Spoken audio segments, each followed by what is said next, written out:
¿Qué harías si la persona en la que más confías te mira a los ojos y te dice que ya no te ama? La historia de Paula podría ser el reflejo de muchas mujeres que después de dedicar toda su vida a su familia, descubren que estaban viviendo una mentira. Tras casi 3 décadas de matrimonio, esta mujer ejemplar enfrentó no solo una traición devastadora, sino también la necesidad de reconstruirse desde los pedazos. Esta es una historia sobre cómo el dolor más profundo puede ser el comienzo de la transformación más poderosa. Hola a todos, bienvenidos al canal. Hoy les compartiré una historia que quizás muchas de ustedes sentirán como propia.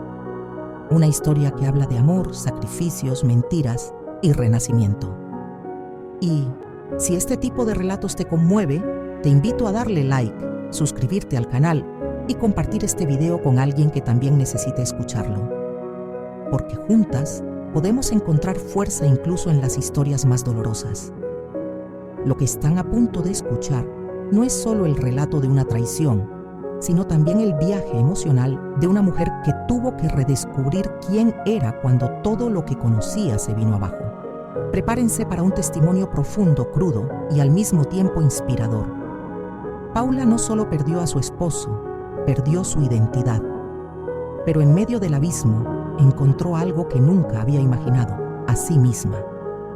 Antes de comenzar, quiero que sepan que esta no es una historia para buscar lástima ni provocar resentimiento. Es una historia real, humana, que muestra cómo los golpes de la vida pueden abrir puertas que nunca habríamos considerado. A veces, el mayor acto de amor propio es tener el valor de comenzar de nuevo. Me llamo Paula Vázquez y durante 28 años fui la esposa de Antonio Mendoza. Nos conocimos jóvenes, nos casamos enamorados y construimos lo que yo creía que era un hogar sólido en un tranquilo barrio residencial de Valencia. Tenemos 2 hijos, ahora adultos, Alejandro de 26 años, que vive en Barcelona, y María de 24, que aún estudiaba su posgrado cuando nuestro matrimonio explotó como una bomba de tiempo que nunca supe que estaba contando.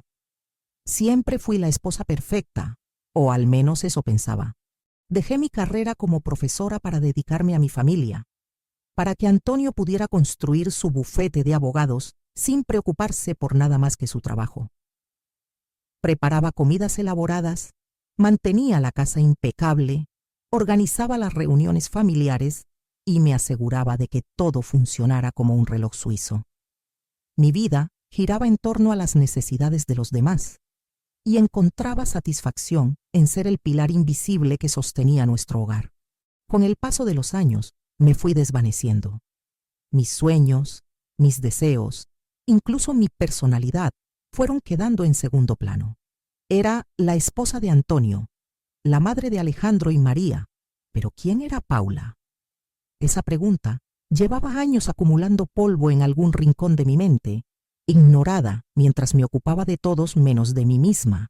A veces me miraba al espejo y apenas reconocía a la mujer que me devolvía la mirada, con pequeñas arrugas que contaban historias de sonrisas para otros, pero rara vez para mí.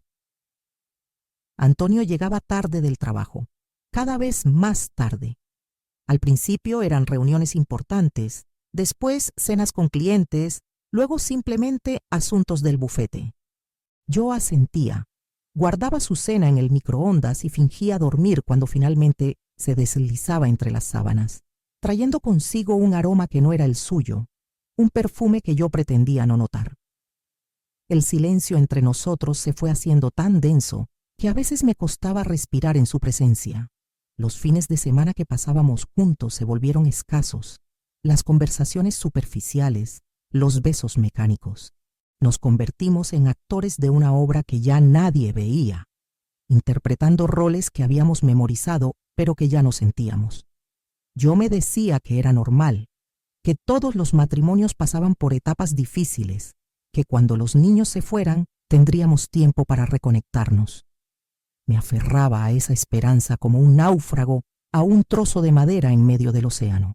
Nuestra casa, una hermosa construcción de 2 plantas con un pequeño jardín que yo cuidaba con esmero, se transformó en un escenario donde cada uno representaba su papel, Las cenas familiares eran ejercicios de fingimiento, con conversaciones educadas y sonrisas que no llegaban a los ojos. Los silencios se alargaban, y yo los llenaba hablando de cualquier cosa, temiendo que si nos quedábamos callados, la verdad emergería como un monstruo desde las profundidades. Para nuestro aniversario número 28, preparé una cena especial. Pasé horas cocinando sus platos favoritos, puse la mejor vajilla, encendí velas, me puse un vestido que hacía años no usaba y esperé. Las horas pasaron, la comida se enfrió, las velas se consumieron. Antonio llamó cerca de la medianoche, con una excusa sobre un cliente importante. Cuando colgué, miré la mesa preparada y sentí algo romperse dentro de mí. No era la primera vez, ni sería la última, pero esa noche lloré hasta quedarme dormida en el sofá, aún con el vestido puesto. Era Isabel, nuestra vecina desde hacía 5 años, una mujer divorciada, 15 años menor que yo, con una sonrisa perfecta y un cuerpo que recordaba lo que el mío fue antes de los embarazos y el paso del tiempo. La veía ocasionalmente regando sus plantas o recogiendo el correo, y siempre intercambiábamos saludos cordiales. Nunca sospeché que mientras yo le ofrecía galletas recién horneadas, ella ya conocía el sabor de los besos de mi marido. Las señales estaban ahí, flotando frente a mis ojos como motas de polvo en un rayo de sol, pero elegí no verlas. Los mensajes a deshoras, las llamadas que se cortaban cuando yo entraba a la habitación, las reuniones de trabajo que se multiplicaban sin explicación. Me decía a mí misma que eran imaginaciones mías, que los celos eran indignos de una mujer madura, que Antonio jamás me haría algo así después de tantos años juntos. A veces, en las noches cuando no podía dormir, me preguntaba qué había pasado con aquella joven alegre que soñaba con viajar, con escribir, con dejar una huella en el mundo. La que tenía opiniones fuertes y las defendía, la que reía a carcajadas sin preocuparse por el qué dirán. La había sacrificado en el altar del matrimonio y la maternidad, convencida de que ese era mi deber, mi destino. Y ahora, a mis 53 años, me preguntaba si había valido la pena. María fue la primera en notar que algo andaba mal. «Mamá, ¿estás bien?», me preguntaba con frecuencia, estudiándome con esos ojos que había heredado de su padre. Yo sonreía, le aseguraba que todo estaba perfectamente y cambiaba de tema. No quería cargarla con mis preocupaciones, con mis sospechas. Quería protegerla de la posibilidad de que nuestra familia, esa fortaleza que yo había construido ladrillo a ladrillo durante casi 3 décadas, pudiera estar derrumbándose. Y entonces llegó aquel domingo de abril, un día común, sin nada especial en el horizonte. Antonio había pasado la mañana trabajando en su despacho en casa, algo inusual para él en fin de semana. Yo preparé la comida tarareando una canción, intentando ignorar ese nudo en el estómago que se había vuelto mi compañero constante. Comimos en silencio, y cuando terminamos, sin mirarme a los ojos, pronunció aquellas palabras: «Paula, tenemos que hablar. Ya no puedo seguir así. Quiero el divorcio». El tiempo se detuvo cuando escuché esas palabras. Quiero el divorcio. 4 sílabas que destrozaron casi 3 décadas de vida compartida. Durante unos segundos interminables, me quedé mirando a Antonio, buscando en su rostro algún indicio de que esto fuera una broma cruel o una pesadilla de la que pronto despertaría. Pero su expresión era una mezcla de alivio y culpa que confirmaba lo peor. ¿Por qué? Fue lo único que pude articular, con una voz tan frágil que apenas reconocí como mía. Él desvió la mirada, incapaz de sostener la mía. «Ya no siento lo mismo», comenzó con esa frase tan manida que parecía sacada de una telenovela barata. «Hemos crecido en direcciones diferentes. Tú estás siempre aquí, en esta casa, mientras yo he cambiado, he evolucionado». Cada palabra era una puñalada, cada justificación una burla a nuestros años juntos. Quise gritar, quise romper algo, quise desaparecer. Pero permanecí sentada, inmóvil, escuchando cómo desmontaba nuestra vida con frases ensayadas que sonaban falsas incluso para él.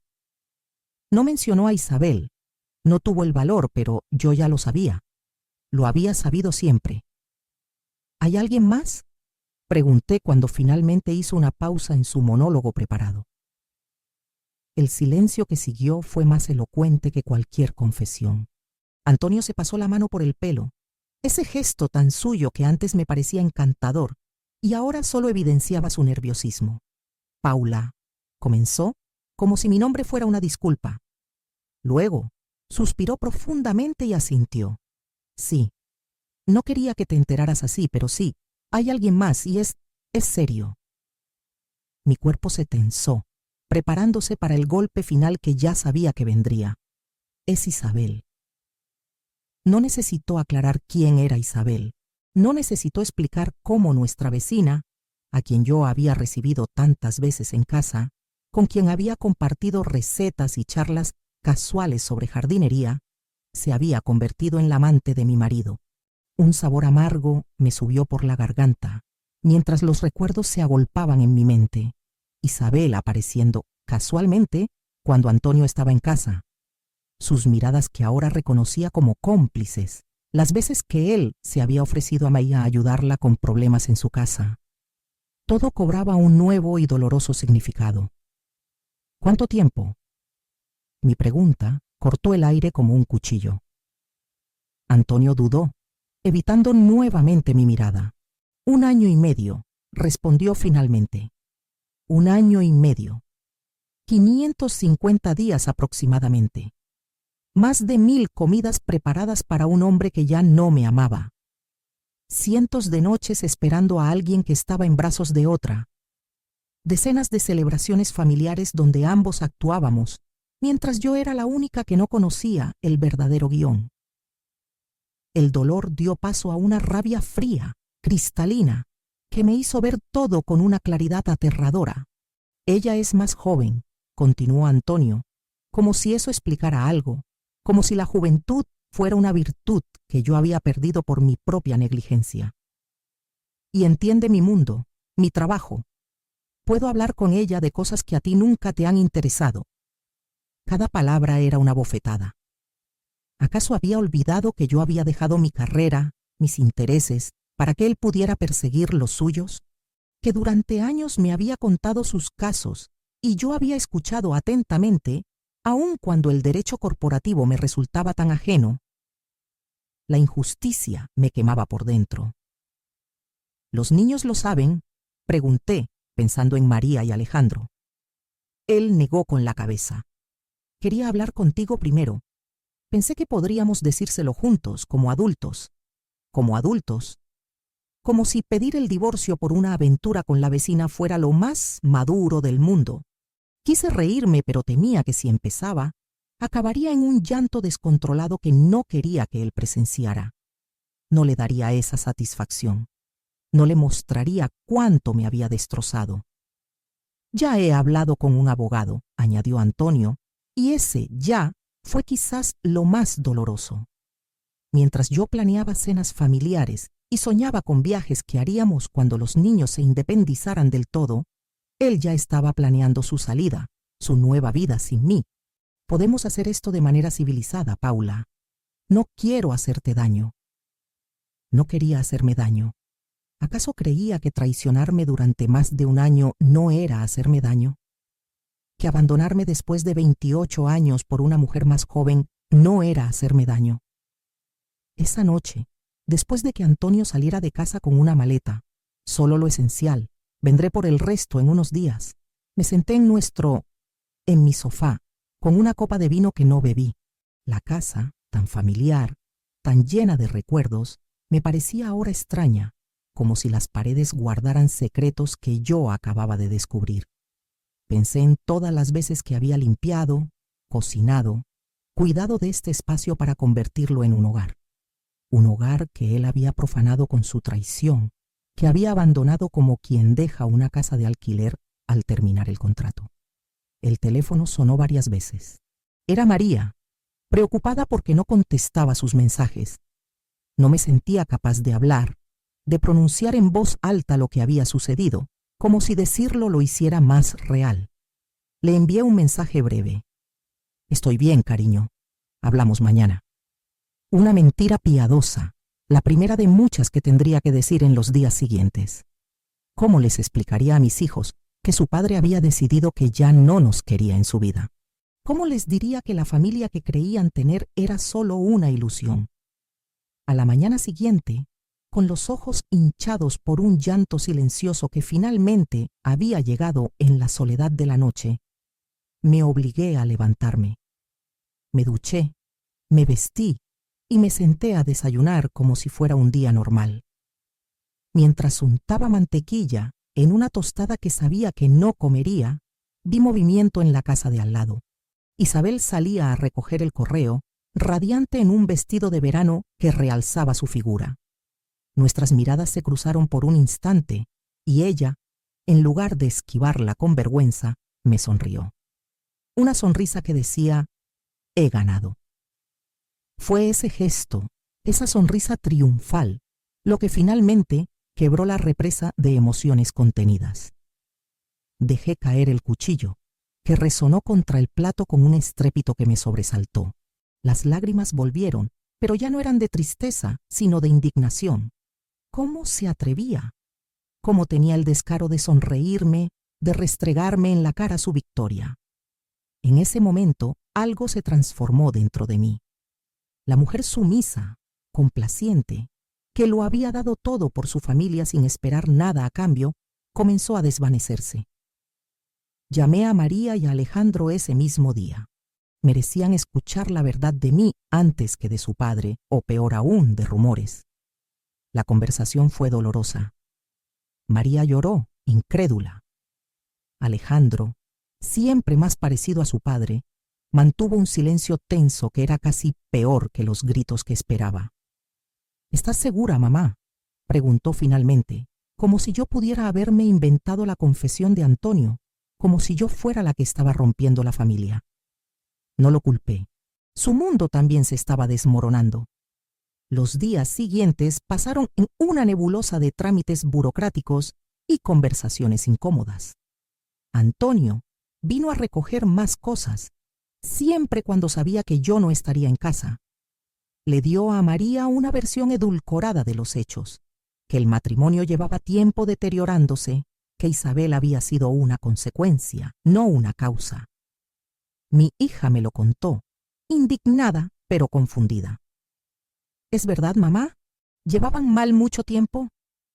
Quise protegerla de la verdad, pero ya no podía seguir perpetuando mentiras. No, cariño, yo no lo sabía. Para mí todo estaba bien. Una tarde, mientras reorganizaba el armario de Antonio para empacar lo que quedaba de sus pertenencias, encontré una carpeta entre sus documentos. No pretendía espiar, pero al abrirla, el contenido me dejó helada. Extractos bancarios de una cuenta que desconocía, a nombre de ambos pero que yo nunca había visto, transferencias mensuales a otra cuenta, propiedades que no sabía que teníamos, una vida financiera secreta que había mantenido oculta quién sabe cuánto tiempo. La traición, comprendí entonces, no era solo emocional, también era económica. Llamé a mi amiga Laura, la única que sabía lo que estaba pasando. Necesito un abogado, le dije sin preámbulos. Uno bueno. No iba a dejar que Antonio me despojara de lo que me correspondía después de tantos años, sosteniendo nuestro hogar mientras él construía su carrera. No iba a permitir que me tratara como a una empleada a la que se despide con una indemnización mínima. Si quería el divorcio, lo tendría, pero en mis términos. Ya era hora de que Paula Vázquez pensara en sí misma. A la semana siguiente, Isabel se mudó oficialmente con Antonio a un apartamento en el centro. Los vi salir juntos una mañana, riendo como adolescentes mientras cargaban las últimas cajas en su coche. Por un momento fugaz, recordé cómo habíamos sido Antonio y yo al inicio de nuestro matrimonio, jóvenes, enamorados, llenos de sueños. Me pregunté si él también había sido infiel entonces, si esta era la primera vez o solo la primera vez que lo descubría. La duda era como ácido corroyendo los pocos recuerdos felices que me quedaban. Mi abogada, Claudia Montero, era todo lo que yo no era: directa, segura de sí misma, implacable. Han estado casados bajo régimen de gananciales durante 28 años, y usted renunció a su carrera para apoyar la suya. Tiene derecho a la mitad de todo lo generado durante el matrimonio, incluido su bufete. Sus palabras me dieron vértigo. Nunca había pensado en nuestros bienes como míos o suyos. Todo era nuestro. Pero ahora, en la fría realidad del divorcio, tenía que aprender a reclamar lo que me correspondía. Las semanas siguientes fueron las más oscuras que había vivido jamás. Mientras el proceso de divorcio avanzaba, descubrí que Antonio había estado ocultando ingresos durante años en cuentas que yo desconocía. Aquellos viajes de negocios que yo creía normales habían sido, en muchos casos, escapadas con Isabel. Claudia, mi abogada, descubrió que incluso habían viajado juntos a París el fin de semana de nuestro último aniversario, mientras yo esperaba con la cena preparada y las velas encendidas. La traición era tan profunda, tan meticulosamente planeada, que a veces me costaba respirar al pensar en ello. Las noches eran lo peor. La casa, antes bulliciosa y llena de vida, se había convertido en un espacio demasiado grande y silencioso. Me encontraba vagando por las habitaciones a altas horas de la madrugada, observando fotografías que ahora parecían pertenecer a la vida de otra persona. En una de esas noches de insomnio, descubrí un álbum de nuestra boda. Allí estábamos, jóvenes y sonrientes, con toda una vida por delante. Él me miraba como si fuera lo más valioso del mundo. ¿En qué momento esa mirada cambió? ¿Cuándo dejé de ser suficiente? «Mamá, estoy preocupada por ti», me dijo María durante una de sus visitas. Había perdido peso, lo sabía. Las ojeras se habían vuelto parte permanente de mi rostro y mi pelo, antes siempre perfectamente arreglado, ahora lucía descuidado.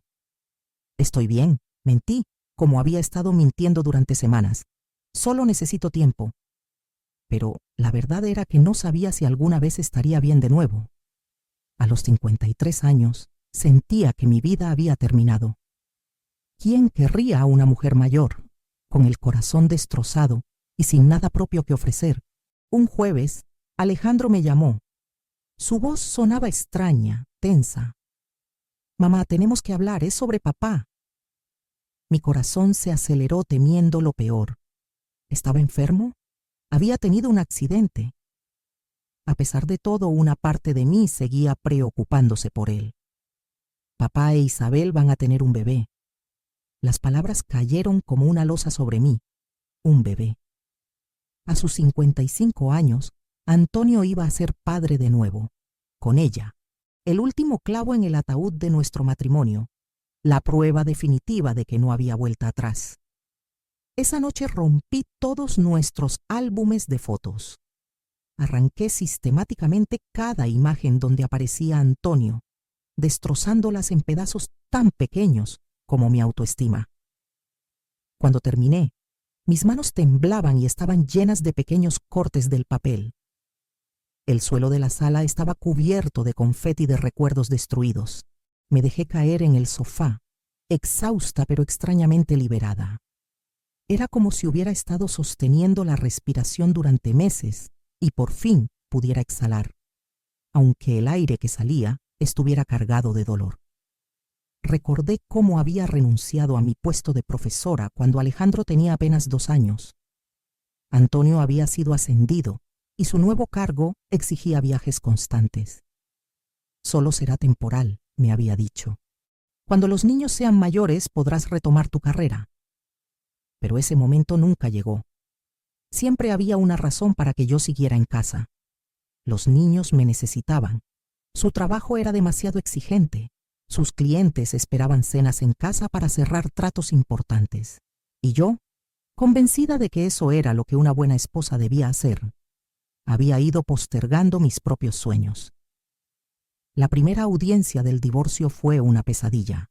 Antonio apareció con Isabel, quien, efectivamente, mostraba ya un pequeño pero visible embarazo.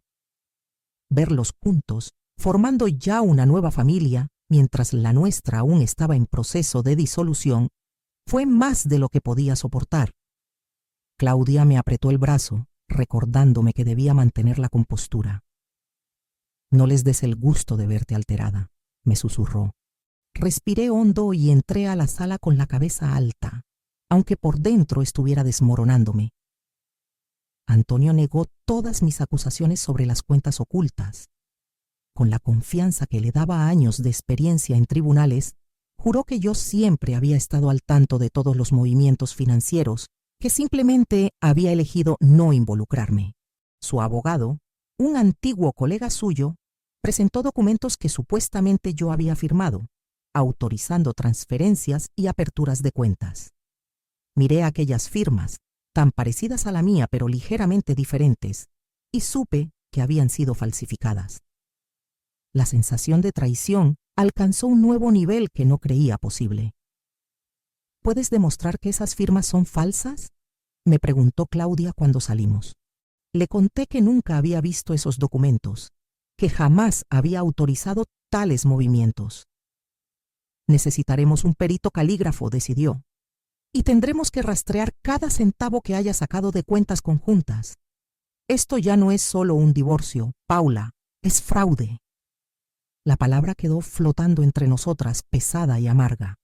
El hombre con quien había compartido mi vida, el padre de mis hijos, no solo me había engañado emocionalmente, también me había robado.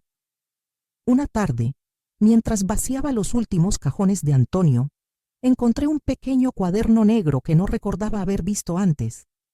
Al abrirlo, descubrí que era un diario. Las primeras páginas databan de hace 3 años y hablaban de mí con una frialdad que me heló la sangre. Paula cada día se parece más a su madre. La misma obsesión por la casa, la misma incapacidad para hablar de algo interesante. Cada entrada era más cruel que la anterior, describiendo cómo se sentía atrapado, cómo yo lo asfixiaba con mi amor y mis atenciones. Las lágrimas nublaron mi vista mientras leía cómo el hombre al que amaba me despreciaba en silencio. El diario también hablaba de Isabel, de cómo la había conocido en una fiesta del vecindario, de cómo su juventud y vitalidad le habían devuelto las ganas de vivir. «Con Isabel puedo ser quien realmente soy», escribía. «No tengo que fingir interés en conversaciones aburridas sobre la casa o los niños». Cada palabra era como ácido corroyendo los pocos recuerdos felices que aún conservaba. ¿Realmente había sido tan aburrida, tan insignificante? ¿O era él quien había construido esa imagen de mí para justificar su traición? María dejó de hablarle a su padre cuando supo del embarazo de Isabel. «¿Cómo pudiste?», le gritó por teléfono. «Mamá te dio su vida entera y tú la desechas como si fuera basura». Antonio intentó justificarse, explicarle que el amor a veces se acaba, que la gente cambia. «Cobarde», fue la respuesta de mi hija antes de colgar. Su lealtad me conmovió y me preocupó a partes iguales. No quería que mis hijos sufrieran por esto, no quería que tuvieran que elegir bandos en una guerra que yo nunca pedí. Alejandro, en cambio, mantuvo una relación cordial con su padre. «No estoy de acuerdo con lo que hizo», me explicó, «pero sigue siendo mi padre». Sus palabras me dolieron, aunque entendía su posición. Él siempre había admirado a Antonio. Había seguido sus pasos estudiando derecho, aspiraba a ser como él. Verlo ahora, tratando de reconciliar la imagen del padre perfecto con la del hombre que había destrozado nuestra familia, me partía el corazón. Otro daño colateral de la traición de Antonio. La inocencia perdida de nuestros hijos. Laura, mi amiga de toda la vida, fue mi salvavidas durante esos meses oscuros. Venía a casa casi a diario. Me obligaba a comer, a salir, a hablar de algo que no fuera el divorcio o Antonio. «No puedes dejar que esto te destruya», me decía mientras paseábamos por el parque cercano. «Tienes que encontrar quién eres sin él». Sus palabras resonaban en mi mente, pero no sabía cómo hacerlo. Durante 28 años había sido la esposa de Antonio, la madre de sus hijos. ¿Quién era yo ahora? El perito calígrafo confirmó lo que ya sabía. Las firmas habían sido falsificadas. Con esa evidencia, Claudia presentó una demanda adicional por fraude. Esto cambia completamente el panorama, me explicó. Ya no solo tienes derecho a la mitad de los bienes gananciales, podemos reclamar daños morales e incluso llevar esto a lo penal.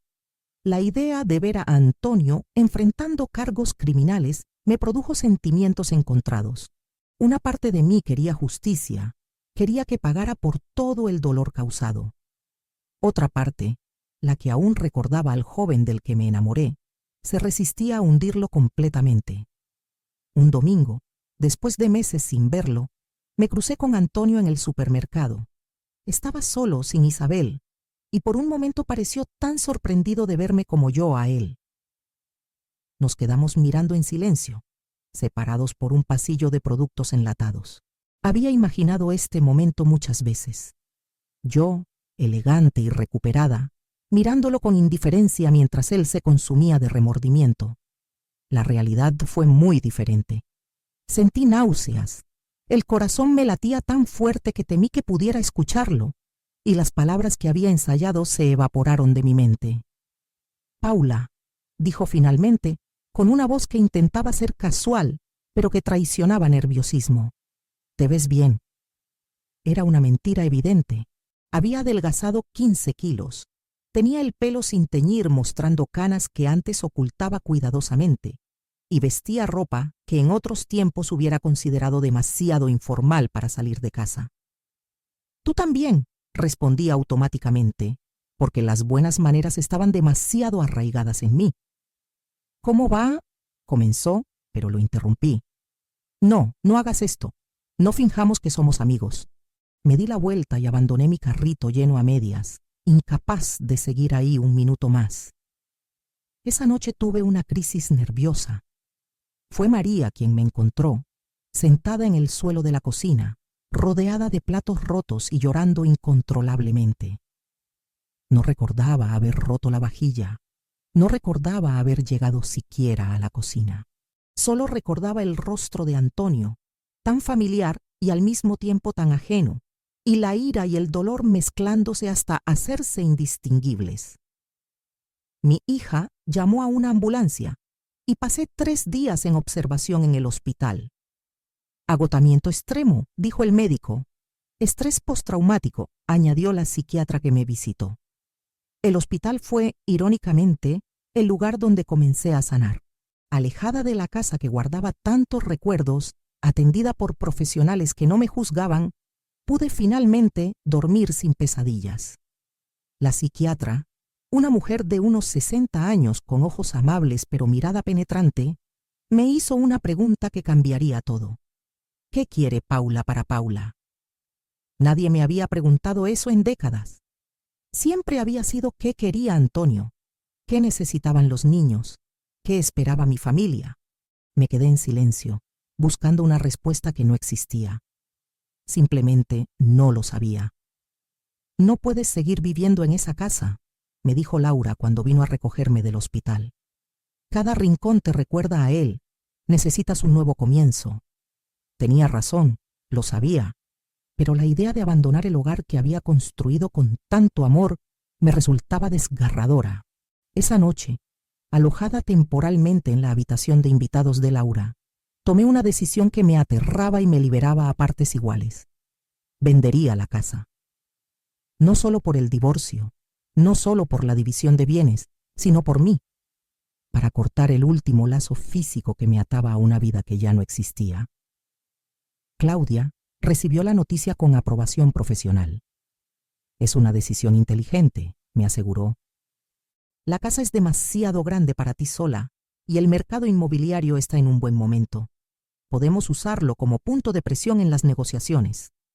Pero para mí no se trataba de estrategia legal.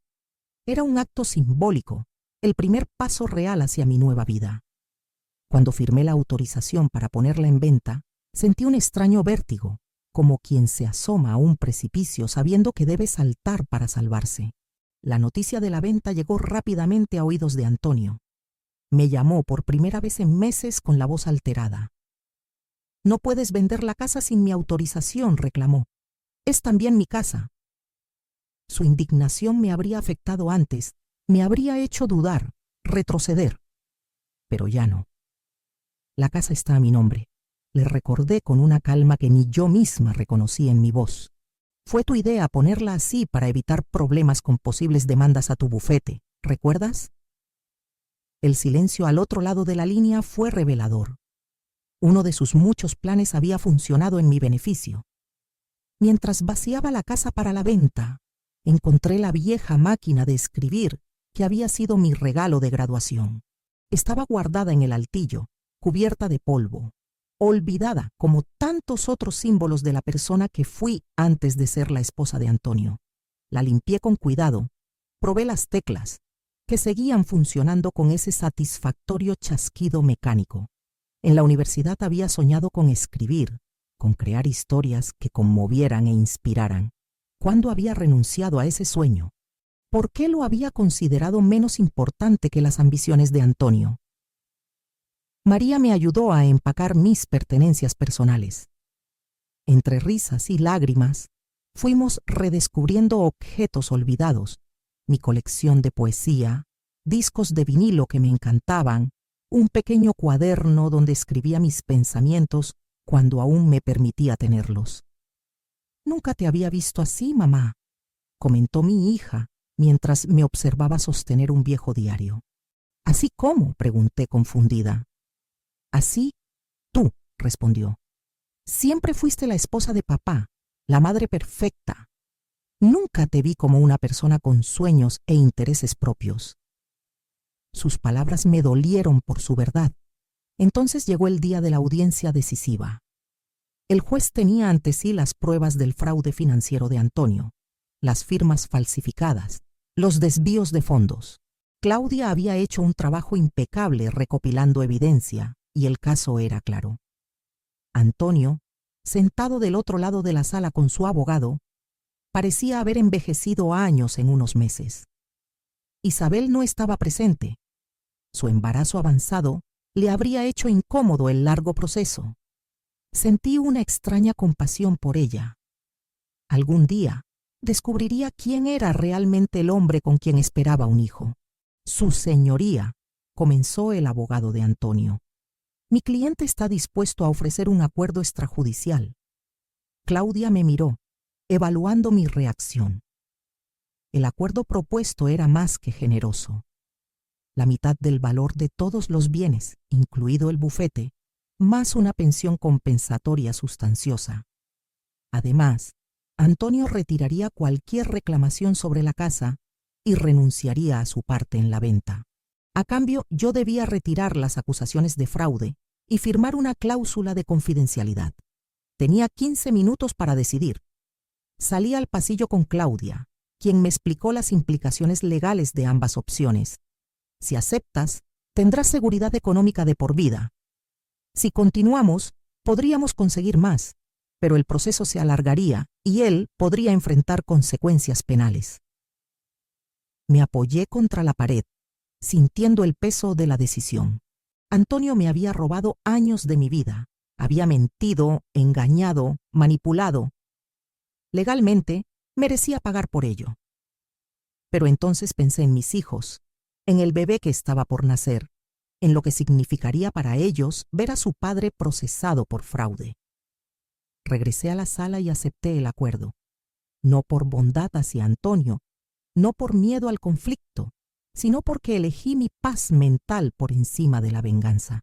La mirada de sorpresa en el rostro de Antonio, seguida de un alivio mal disimulado, me confirmó que había esperado que yo eligiera el camino más destructivo. «Gracias», articuló sin voz desde el otro lado de la sala cuando terminó la audiencia. No respondí. Mi silencio no era perdón, era liberación. Ya no necesitaba ni su gratitud ni su remordimiento. Una semana después, recibí una oferta por la casa. Era una joven familia, con 2 niños pequeños y un perro. Verlos recorrer las habitaciones durante la visita, imaginando su vida allí, me produjo una mezcla agridulce de emociones. En esas mismas habitaciones había creado mis propios recuerdos, algunos hermosos, otros ahora teñidos por la traición. Les mostré el jardín, donde las rosas que había plantado estaban en plena floración, y por primera vez pude imaginar ese espacio habitado por otras personas, lleno de nuevas risas y nuevos sueños. Con el dinero del acuerdo y la venta de la casa, compré un pequeño apartamento en Valencia y otro en la costa, en un tranquilo pueblo pesquero donde solía veranear de niña. Durante años había soñado con volver a vivir cerca del mar, sentir la brisa salada, despertar con el sonido de las gaviotas. Antonio siempre había encontrado excusas para evitarlo. Estaba demasiado lejos de la ciudad. No era práctico para su trabajo. Prefería destinos más exclusivos para nuestras vacaciones. Ahora, al fin, podía elegir sin necesidad de convencer a nadie más que a mí misma. La mudanza fue más fácil de lo que esperaba.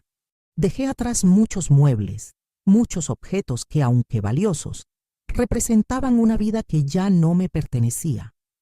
Comencé casi desde cero, eligiendo cada pieza con cuidado, creando un espacio que reflejara a la persona que estaba redescubriendo. Mi nuevo apartamento era luminoso, con grandes ventanales y mucho menos ostentoso que la casa familiar. No necesitaba impresionar a los clientes de nadie. No necesitaba mantener apariencias. Solo necesitaba un lugar donde pudiera respirar, donde pudiera ser yo misma. María vino a visitarme cuando ya estaba instalada. Trajo una botella de vino y nos sentamos en la pequeña terraza con vistas a la ciudad. «Estás diferente», me dijo mientras me observaba servir las copas. «Más ligera, como si te hubieras quitado un peso de encima». Sonreí, reconociendo la verdad en sus palabras. «Me estoy encontrando», confesé. Era cierto. Cada día descubría algo nuevo sobre mí misma, que prefería los amaneceres a los atardeceres, que me gustaba el jazz más de lo que creía, que tenía opiniones sobre política y arte que nunca me había permitido expresar abiertamente. Un mes después de la mudanza, Antonio me escribió un mensaje. Isabel había dado a luz a una niña. Por un momento, sentí un dolor agudo, imaginando a Antonio sosteniendo a esa bebé como una vez sostuvo a nuestros hijos. Pero el dolor pasó, dejando una extraña paz. Le deseé sinceramente que fuera un mejor padre de lo que había sido un esposo. La niña no tenía culpa de nada y merecía crecer rodeada de amor genuino. Les envié un pequeño regalo, un móvil musical para la cuna, con una tarjeta que decía simplemente «Bienvenida al mundo». No era un acto de reconciliación, era un acto de cierre. Claudia me llamó con una noticia inesperada. Una antigua compañera de la universidad, ahora directora de un instituto, estaba buscando una profesora de literatura para sustituir una baja por maternidad. «Le hablé de ti», me dijo. «Sé que hace tiempo que no ejerces, pero con tu formación...». Mi corazón dio un vuelco. ¿Volver a enseñar después de tanto tiempo? La idea me aterraba y me emocionaba a partes iguales. «No sé si estoy preparada», confesé. «Nadie está nunca preparado para empezar de nuevo», respondió Claudia. «Pero si no lo intentas, nunca lo sabrás». La noche antes de la entrevista, saqué mi vieja máquina de escribir y comencé a teclear. Sin plan, sin expectativas, solo dejando que las palabras fluyeran. Escribí sobre el dolor, sobre la traición, sobre el renacimiento. Escribí sobre una mujer que, a los 53 años, descubría que su vida no había terminado, sino que apenas comenzaba. Las palabras salían de mí como un río desbordado, y cuando finalmente me detuve, el sol comenzaba a asomar por el horizonte. Había escrito toda la noche y me sentía más viva que en años. La entrevista fue mejor de lo que esperaba. La directora, Elena, había sido mi compañera en la facultad y me recibió con un abrazo cálido. «Siempre fuiste la mejor de la clase», me recordó. «Todos esperábamos grandes cosas de ti». No mencionó mi larga ausencia del mundo académico, mi decisión de abandonar mi carrera por la familia. En lugar de eso, me habló del programa, de los estudiantes, de los retos de enseñar literatura en la era digital. Y yo, para mi sorpresa, me encontré respondiendo con ideas, con entusiasmo, con una pasión que creía olvidada. Conseguí el trabajo. A los 53 años volví a las aulas, esta vez como profesora. El primer día estaba tan nerviosa que llegué 1 hora antes, repasando obsesivamente mis notas para la clase inaugural sobre García Lorca. Cuando los estudiantes comenzaron a entrar, adolescentes con miradas curiosas y algunos claramente desinteresados, sentí un miedo que casi me paraliza. Pero entonces recordé quién era yo ahora. Una mujer que había sobrevivido a la peor traición, que estaba reconstruyendo su vida desde los cimientos. Comparado con eso, hablar de poesía española ante 20 adolescentes parecía casi sencillo. Con el paso de las semanas, fui ganando confianza en el aula. Los estudiantes respondían a mi entusiasmo, incluso aquellos que inicialmente mostraban apatía. Una alumna, Sofía, me recordaba tanto a mí misma a su edad. Ávida lectora, llena de ideas y sueños. Un día, después de clase, me confesó que quería ser escritora, pero que sus padres insistían en que estudiara algo práctico. No renuncies a lo que amas, le aconsejé, con la autoridad que solo da haber cometido ese error. Puedes encontrar el equilibrio, pero no sacrifiques tus sueños por complacer a otros. Las palabras salieron de mí con una convicción que me sorprendió. Los fines de semana los pasaba en mi apartamento de la costa. Despertar con el sonido del mar, pasear descalza por la playa al amanecer, sentarme en un café a leer durante horas. Placeres sencillos que antes me habían parecido inalcanzables o incluso frívolos. Poco a poco, fui conociendo a los vecinos, a los pescadores que regresaban al alba con sus capturas, a la librera que guardaba las novedades literarias que sabía que me interesarían. Me hice amiga de Pilar, una pintora viuda que vivía en el apartamento de al lado y que me invitaba a compartir una copa de vino en su terraza, mientras contemplábamos el atardecer. Un sábado Pilar me invitó a una exposición de arte local. «Deberías salir más, conocer gente nueva», insistió. La idea me aterraba. Durante casi 3 décadas, mi vida social había estado vinculada a Antonio. Cenas con sus colegas, eventos del bufete, amistades compartidas que, tras el divorcio, habían tomado partido o simplemente se habían desvanecido por la incomodidad de la situación. Ahora tenía que aprender a socializar como Paula, no como la esposa de nadie.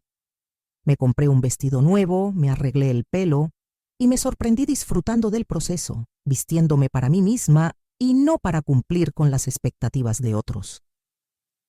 En la exposición conocí a Gabriel, un profesor de historia jubilado que había encontrado en la fotografía una segunda vocación. Hablamos durante horas sobre libros, arte, viajes que ambos soñábamos hacer. No hubo flirteo, no hubo esa presión que recordaba de mi juventud. Solo 2 personas compartiendo ideas, riendo, descubriendo puntos en común. Cuando me invitó a tomar un café la semana siguiente para continuar una discusión sobre Cortázar que habíamos dejado a medias, acepté sin pensarlo demasiado. No era una cita, era simplemente el placer de la buena compañía. Ese otoño recibí una carta de Antonio. Me pedía vernos. «Necesito hablar contigo en persona», escribió. «Hay cosas que tengo que decirte, que tengo que explicarte». Dudé durante días. ¿Qué podía decirme que no hubiera dicho ya? ¿Qué explicación podía ofrecer que cambiara algo? Pero una parte de mí, la que aún buscaba cerrar heridas, quería escucharlo. Finalmente accedí a encontrarme con él en un café neutral, un lugar donde ninguno de los dos había estado antes, sin recuerdos que pudieran emboscarnos. Antonio parecía envejecido, con nuevas canas y arrugas que no recordaba. Me sorprendió no sentir nada al verlo. Ni rabia, ni nostalgia, ni amor, ni odio. Solo una distancia tranquila, como quien observa un paisaje que una vez le fue familiar, pero que ya no reconoce como propio. «Quiero pedirte perdón», comenzó, con la voz ligeramente temblorosa. Sé que no lo merezco, que probablemente es demasiado tarde, pero necesitaba decírtelo. Lo siento. Siento haberte hecho tanto daño. Era la disculpa que una vez había soñado con escuchar, pero ahora sonaba hueca, innecesaria. Me contó que las cosas con Isabel no habían resultado como esperaba. El nacimiento de la niña, los desvelos, la nueva rutina, habían tensado una relación que se había forjado en la emoción de lo prohibido. Ahora enfrentaban la realidad cotidiana con un bebé y las responsabilidades que eso conllevaba. No lo dijo directamente, pero entendí lo que insinuaba, que a veces pensaba en mí, en la estabilidad que habíamos construido, en lo que había perdido. No sentí satisfacción ni venganza cumplida, solo una profunda certeza de que el tiempo pone a cada uno en su lugar. Te deseo lo mejor, Antonio, le dije sinceramente cuando nos despedimos. Espero que encuentres paz y que seas un buen padre para tu hija. Me miró sorprendido, quizás esperando recriminaciones o frialdad. En lugar de eso, vio a una mujer que había avanzado, que ya no cargaba con el peso de su traición. Estás diferente, comentó. Sonreí porque era cierto. Ya no era la Paula que él había conocido, la que se definía por su relación con él. Era finalmente yo misma. Sí, respondí, lo estoy. Nos despedimos sin abrazos ni promesas de futuros encuentros. No los necesitábamos. Esa noche escribí en mi diario sobre el encuentro, sobre cómo finalmente había comprendido que el fracaso de nuestro matrimonio no había sido solo su culpa. Yo también había elegido desaparecer en él. Había elegido silenciar mis deseos y conformarme con ser un reflejo de sus expectativas. Había confundido el amor con la anulación, el sacrificio con la entrega. Había creído que ser una buena esposa significaba borrarme a mí misma. Ahora sabía que el verdadero amor, el amor sano, nunca exige que dejemos de ser quienes somos. A finales de ese año, una editorial pequeña pero prestigiosa publicó mi primer libro, una colección de relatos sobre mujeres en momentos de transformación. Había comenzado como un ejercicio terapéutico, escribiendo por las noches después de corregir trabajos de mis alumnos, sin más pretensión que ordenar mis pensamientos y emociones.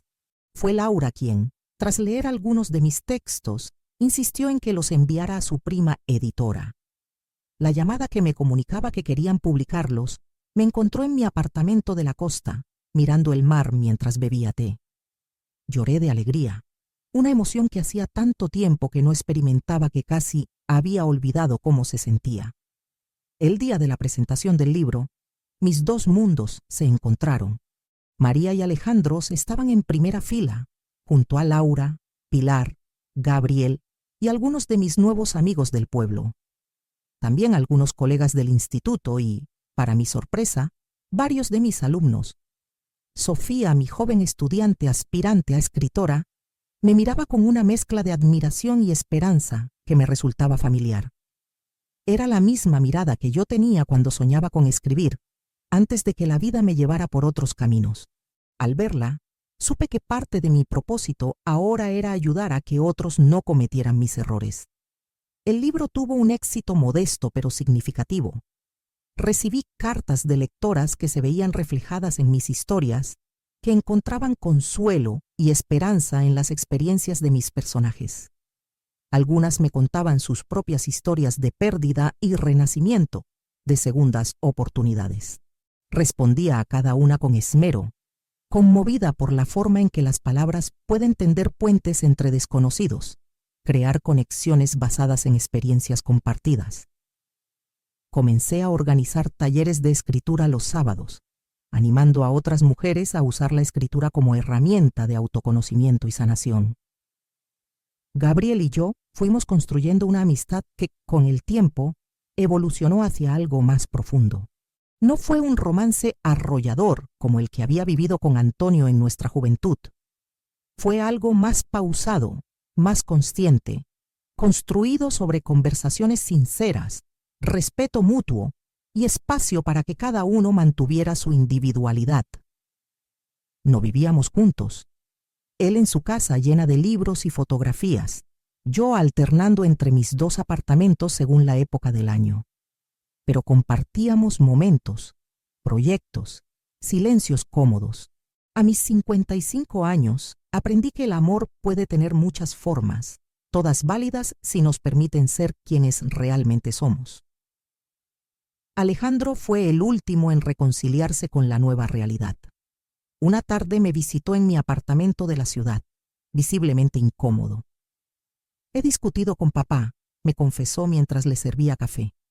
Le dije que no estaba de acuerdo con cómo te había tratado, con las mentiras, con todo. Me sorprendió.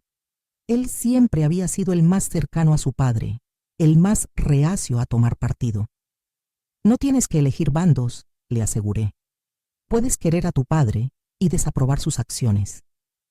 Alejandro me abrazó entonces, un abrazo que decía todo lo que no podíamos expresar con palabras: el dolor compartido, el perdón, el amor que había sobrevivido a la tormenta. Un día, María me llamó con una noticia. Antonio e Isabel se habían separado. La pequeña Lucía, de apenas 2 años, pasaría a vivir principalmente con su madre, con visitas regulares de Antonio. No sentí ninguna satisfacción en la noticia, solo una triste confirmación de lo que ya sabía: que las relaciones construidas sobre mentiras rara vez sobreviven cuando la novedad se desvanece. Pensé en la niña, en cómo crecería entre hogares divididos como tantos otros niños. Si necesitan ayuda con la niña alguna vez, estoy disponible, le dije a María. Mi ofrecimiento era sincero. La pequeña era la hermana de mis hijos y no tenía culpa de las decisiones de sus padres. Cumplí 56 años rodeada de amigos en la terraza de mi apartamento junto al mar. Era una noche cálida de junio y habíamos improvisado una pequeña fiesta con tapas, vino y música. Gabriel había traído su cámara y capturaba momentos discretamente. Laura hacía reír a todos con sus ocurrencias. Pilar había pintado un pequeño cuadro del mar como regalo. Mis hijos no habían podido venir, pero me habían llamado temprano. Mientras observaba a estas personas que habían entrado en mi vida en los últimos años, sentí una profunda gratitud. Ninguno de ellos me conocía como la ex de Antonio. Me conocían como Paula, la profesora, la escritora, la amiga, la mujer que había encontrado su propio camino. El segundo libro me llevó 2 años completarlo. Era más ambicioso que el primero. Una novela sobre una mujer que, tras un divorcio tardío, emprende un viaje por la costa mediterránea que se convierte en un recorrido interior. No era autobiográfico, aunque inevitablemente había ecos de mi experiencia en él. Lo escribí principalmente en mi apartamento de la costa, despertándome al alba para aprovechar esas horas de silencio y luz cambiante.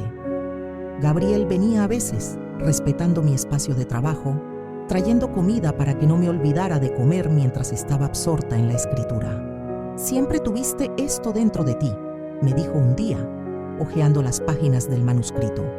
Solo necesitabas encontrarlo. La vida siguió su curso. Antonio se mudó a Barcelona, cerca de Alejandro, y finalmente conocí a Lucía cuando María la trajo de visita.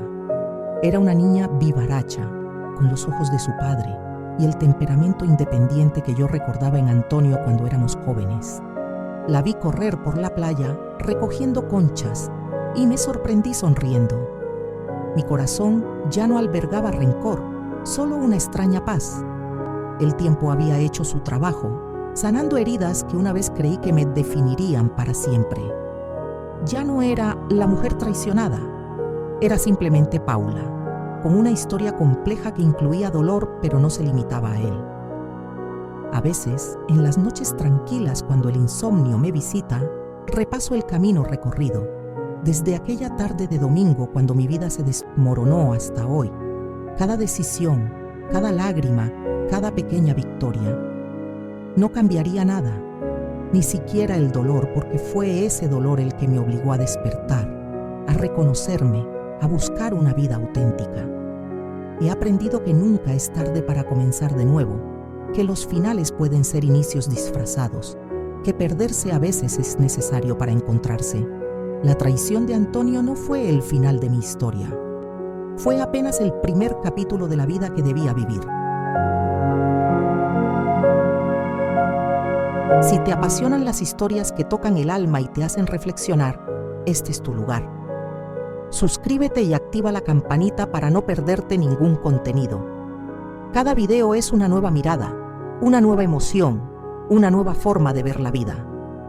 Aquí tienes 2 videos más en pantalla. Elige el que más te llame y sigue descubriendo historias increíbles de mujeres que inspiran, transforman y resisten. Cada una tiene algo que decirte. Nos vemos en el próximo capítulo.